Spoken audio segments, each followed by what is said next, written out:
पिछले वीडियो में भी हम पढ़े थे determination of height of building, यानी किसी भवन की ऊंचाई को ज्ञात करना। लेकिन पिछले और आज के वीडियो में ये अंतर है, समझिएगा। ये रहा आपका पिछला वाला वीडियो, सॉरी वीडियो नहीं, जो हम बताए थे, ठीक है। देखिएगा, ये रहा आपका कोई बिल्डिंग, आपका नहीं सबका, ठीक है। क्या हो गया, कोई बिल्डिंग हो गया, ये हो गया।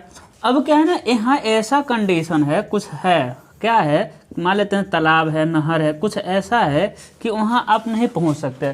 तो पिछला वाला क्या था कि बिल्डिंग का ऊंचाई ज्ञात करना, लेकिन बिल्डिंग के हम आधार तक पहुँच जा रहे थे, तो इसमें हम आधार तक नहीं पहुँच पा रहे हैं। तब कैसे हम इसका ऊंचाई ज्ञात करेंगे? इसके लिए देखिएगा, सबसे पहले हम कहाँ रखेंगे, यहाँ रखेंगे भाई, किसको, थियोडोलाइट को, ठीक है। बताइए, यहाँ से एक लाइन ऑफ साइट जाएगा, हाँ जी, ये भी जाएगा, ठीक है। और यहाँ से जब एंगल को मेजर करेंगे टॉप को, तो बनाएगा, माना ये कितना कोण बनाया भाई, अल्फ़ा। कितना बना दिया, अल्फ़ा बना दिया। देखिएगा, आपको बुक में हो सकता है अल्फ़ा दिया हो, हाँ, अब वो बुक देखेंगे समझ जाएगा। हम बुक मेरे पास है नहीं, तो हम ऐसे रैंडमली डाटा ले रहे हैं, अल्फ़ा। तो अब बताइए, इसका भी एक लाइन ऑफ साइट जाएगा, है ना, इसका भी एक लाइन ऑफ साइट जाएगा भाई। उसके बाद यहाँ से भी ऊपर देखेंगे हम, है ना, और यहाँ कोण बना दिया है बीटा, ठीक है, समझ रहे हैं। इस बिंदु को कहेंगे हम क्या, बिंदु सी, और इसको क्या कहेंगे हम लोग, बिंदु डी, सॉरी ए भी लिख लेते हैं क्योंकि डी हम यूज करेंगे। ए हो जाएगा बिंदु ए हो जाएगा बिंदु बी। देखिए, इसके सेंटर से यहाँ तक की दूरी है डी, पिछला वाला हम बस डी ही निकालना था हमको, ठीक है जी। और इसके बिंदु बी से, सेंटर से, और यहाँ तक की दूरी है सी। अब इस दोनों का यूज़ करके हम क्या निकालेंगे, इस बिल्डिंग की ऊंचाई। पिछला वाला क्या था, शॉर्ट में समझते हैं भाई। पिछला वाला क्या था, एक बिल्डिंग था, यहाँ इंस्ट्रूमेंट को रखे थे, यहाँ से एक लाइन गया था, ऊपर देख लिए थे, है ना। हमको यही एच ज्ञात करना था, मतलब एच और ए मान लेते हैं H1, यही दोनों ज्ञात करना था। H1 कर रहे हैं H2। तो क्या किए थे बताइए, यहाँ थीटा कोण बनाए थे, ये बीच की दूरी लिए थे डी, तो लिखे थे tan theta equal to d, sorry H1 upon में डी लिए थे, H1 अपान में डी। तो H1 क्या किए थे, डी टेन थीटा, और टोटल H निकाल लिए थे हम। टोटल H कैसे निकाल लिए थे, H1 प्लस H2। देखिए, दोनों हो गया आपका H1 प्लस H2, है ना। देखिए, ये भी बता दिए पिछला वाला। लेकिन देखिए, डी मेजर किए थे, कैसे मेजर कर पाए हैं, डी यहाँ तक गए हैं तभी मेजर किए हैं। लेकिन आप जा तो पाएंगे नहीं आप मेजर करने, क्योंकि वहाँ कुछ है, वहाँ का कंडीशन कुछ ऐसा है कि आप पहुँच ही नहीं पाएंगे। यहाँ तो पहुँच गए थे, यानी ये था किसी बिल्डिंग की ऊंचाई ज्ञात करना जब आधार तक हम आसानी से पहुँच जा रहे हैं। जबकि ये क्या है कि किसी बिल्डिंग की ऊंचाई ज्ञात करना, बिल्डिंग या कुछ भी, आधार तक पहुँचना संभव न हो, ठीक है। तो अब समझिएगा भाई, और H2 तो मापे थे, आराम से पिछला वीडियो देखेंगे, H2 फीता से माप लेते हैं, समझिए। ये तो इंस्ट्रूमेंट है, ये दोनों इंस्ट्रूमेंट है, तो इंस्ट्रूमेंट तो इतना ही लेवल पर आता है, तो इंस्ट्रूमेंट की ऊंचाई माप सकते हैं हम लोग। तो ए वाले इंस्ट्रूमेंट की ऊंचाई लिख ले रहे हैं हम लोग HR, क्या भाई, ऐसे रैंडमली HR, और इसका हाइट ऑफ इंस्ट्रूमेंट हो जाएगा, क्या हो जाएगा आपका, HP, और ये छोटा सा जगह बचेगा, इसे हम कहेंगे HD, क्या कहेंगे, HD। अब समझिएगा, ए वाला दूरी हमको ज्ञात करना है H, क्या ज्ञात करना है, H। यदि H में हम लोग HR जोड़ देंगे तो मिल जाएगा आपका HD, सॉरी मतलब टोटल H मिल जाएगा, टोटल H आपको मिल जाएगा, ठीक है जी, ये भी सही है, हाँ ठीक है। अब देखेंगे, यदि हम इसकी बात करें, इस वाले की, बिंदु ए वाले की, यदि हम बिंदु ए की बात करें तो टेन अल्फ़ा, इधर शुरू कर, क्या हो जाएगा आपका, टेन अल्फ़ा इक्वल टू क्या मिलेगा, देखिए तो लंब अपान में आधार, है ना, लंब क्या हो जाएगा आपका, देखिए लंब हो जाएगा आपका H।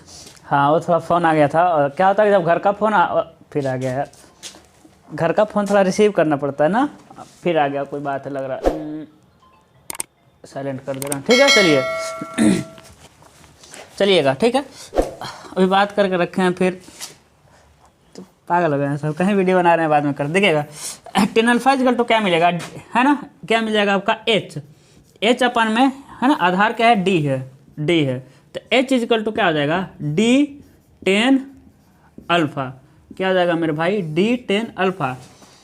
लेकिन H नहीं, देखिए H यदि हम निकाल लेते तो ए वाला हाइट तो हम पता ही कर लेंगे, HR इंस्ट्रूमेंट की हाइट तो पता ही कर लेंगे, लेकिन ये D ही हमको नहीं पता है भाई, D ही नहीं पता है, क्योंकि यहाँ तक तो हम जा ही नहीं पा रहे हैं, यहाँ तक जा नहीं पाए, तो क्या आपको D पता है, नहीं, फिर D क्यों लिखे हैं बाद में बताएंगे। चलिएगा, अब यदि हम इसकी बात करें, बिंदु B पर बात करें, टेन किसकी बात करें, टेन बीटा की। अब टेन बीटा इक्वल टू क्या हो जाएगा, देखिए यहाँ से लाइन जाएगा, है कि नहीं, यहाँ से तो टेन बीटा इजकल टू देखिए क्या हो जाएगा एच प्लस एच डी, क्योंकि ए जाके यहाँ काटेगा तो एच डी भी जुड़ेगा इसी में, है कि नहीं, एच डी भी जुड़ गया भाई, ए वाला एच डी थोड़ा सा। तो अब यहाँ से ऊंचाई देखेंगे तो H plus H D upon में सी प्लस डी। अब यहाँ का आधार की ऊंचाई आसानी समझिएगा, टेन बीटा इजकल टू क्या मिलेगा भाई, अब यहाँ से इसके लाइन ऑफ साइड जो जा रहा है इस लाइन ऑफ साइड से यहाँ की ऊंचाई तो क्या हो गया H plus H D upon में, अब यहाँ से आधार की ऊंचाई सी प्लस डी, तो H plus H D is equal to क्या हो जाएगा C plus D tan beta. Okay, a equation first हो जाएगा, ए इक्वेशन क्या हो जाएगा आपका सेकेंड हो जाएगा। चलिए अब क्या करेंगे, हम जानते हैं ये बात जानते हैं कि एच आर, देखिए H are minus H P, H are minus देखिएगा H are minus H P is equal to क्या होता है आपका एच डी होता है। घेरिए तीसरा समीकरण, नहीं समझ आया क्या भाई, तेरे नीचे लिखते हैं इसको, इक्वेशन फर्स्ट सेकेंड है ना, ये देखिए इक्वेशन क्या हो जाएगा सेकेंड। अब देखिए एच आर यहाँ इस लाइन का इसमें से एच पी घटाइए, यानी h are minus H P is equal to क्या हो जाएगा आपका एच डी। ऐसे रेंडमली नाम दे दिएगा। अब मुझे सोचिएगा डी मतलब क्या होता है, तो आर मतलब क्या होता है, एच पी मतलब होता है, ऐसा कोई बात नहीं, ठीक है। एच आर देखिए यहाँ से लेके एच आर में से यहाँ से लेके एच पी घटाएंगे तो एच डी मिल जाएगा। अब समझिएगा, हम देखिए इक्वेशन सेकेंड में देखिएगा, हम जानते हैं क्या जानते हैं कि h plus H D is equal to c plus D tan beta. क्या डी का मान आपको दिख रहा है कहीं? हाँ जी, डी का मान आपको दिख रहा है, कहाँ, सॉरी एच का मान दिख रहा है, हाँ एच का मान यहाँ दिख रहा है। अब इस एच को इसमें रखिए एच की जगह, तो क्या लिखेंगे D tan alpha plus H D. आसान है, देखिए एच की जगह रख दिए हम लोग d tan alpha plus H D is equal to c tan beta minus plus plus plus c tan beta plus D tan beta. ठीक है, अब अल्फ़ा बीटा को अल्फ़ा को एक साइड में करिए, बीटा को एक साइड में करिए, ठीक है। अल्फ़ा को एक साइड में करिए भाई, d tan alpha minus sorry d को एक साइड में करिए, डी टेन अल्फ़ा, इस डी को इधर लाइए, d tan beta is equal to c tan beta minus H d, minus क्या हो जाएगा आपका एच डी। यदि हम डी कॉमन ले लें तो क्या मिलेगा बताइए, तो tan alpha minus tan beta is equal to c tan beta minus हो जाएगा आपका एच डी। डी यहाँ से डी निकालिए, डी इजकल टू क्या हो जाएगा C tan beta minus H D upon में हो जाएगा आपका tan alpha minus tan beta. हमको मैथ नहीं आता भाई, tan alpha minus tan beta हो जाएगा, ठीक है।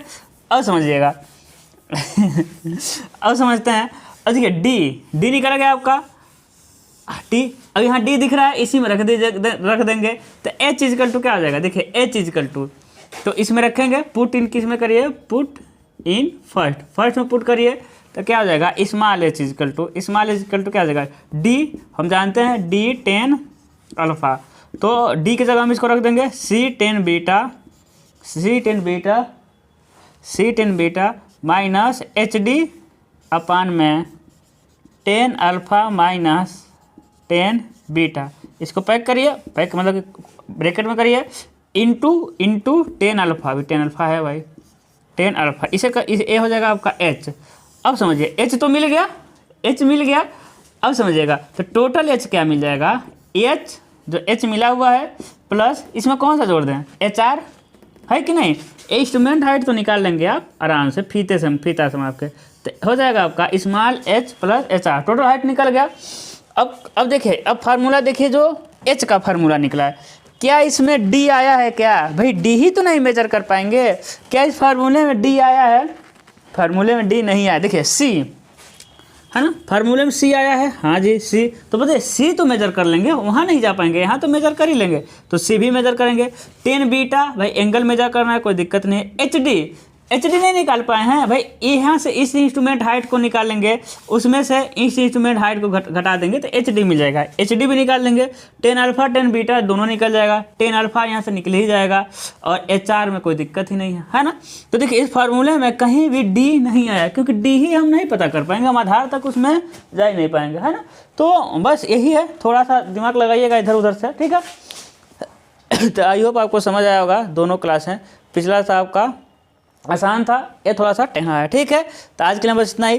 थ्योरोलाइट के जितने भी इंपॉर्टेंट है, देखिए पूरा थ्योरोलाइट नहीं, क्या होता है कि जो यहाँ है ना, हाँ थ्योरोलाइट जो प्रैक्टिकली चीज़ है, थ्योरोलाइट को बिना दिखाए हम पढ़ाएंगे तो समझ नहीं आएगा, और वैसा हम फर्जी काम करते नहीं कि थ्योरोलाइट पढ़ा दें और समझ ना आए, फिर बेइज्जती होता है ना, टीचर कैसा पढ़ा रहा है समझ नहीं आ रहा। आप कहेंगे सर फोटो दिखा सकते हैं, तो सारा फोटो वीडियो यहाँ नहीं दिखा सकते, कॉपीराइट आ जाता है, इसलिए हम थ्योरोलाइट चैप्टर को होल्ड कर दिए। हम पढ़ाएं मतलब कि उसमें बिना इंस्ट्रूमेंट देखें, लोअर स्लो मोशन स्क्रू, अपर स्लो मोशन स्क्रू, टेलीस्कोप क्या होता है, स्विंगिंग क्या होता है, ट्रांजिट क्या होता है, बहुत सारी चीज़ें थ्योरोलाइट में समझने वाली होती है। तो और उस समझने के लिए बिना फोटो वीडियो दिखाए समझ नहीं आएगा। यदि जो प्रैक्टिकल किया है वो तो ठीक है, जो नहीं प्रैक्टिकल किया उसको नहीं समझ आएगा। इसलिए थ्योरोलाइट का पूरा ना कराकर थ्योरोलाइट चैप्टर का जो भी इंपॉर्टेंट टॉपिक है, जो बिना थ्योरोलाइट देखे आप कर सकते हैं, देखिए इसको बिना थ्योरोलाइट देखे कर सकते हैं, उसको हम करा देंगे, डोंट वरी। और यदि इतना ही आप पढ़ लेते हैं तो आप काफ़ी अच्छा स्कोर कर देंगे, क्योंकि देखिए कर्व में बहुत सारी चीज़ें हम बता चुके हैं आसानी से, कुछ कर्व बचा ही नहीं है ना। एक टॉपिक बचा है कराएंगे डोंट वरी। फिर आप जानते हैं कंटूर खत्म हो गया, कर्व कंटूर के बाद बचता क्या है, थ्योरोलाइट चैप्टर, और थ्योरोलाइट का हम मेन पोर्शन करा देंगे, कंप्लीट हो जाएगा आपका। हंसते रहिए, मुस्कुराते रहिए और सब्सक्राइब करके जाइए। All the very best.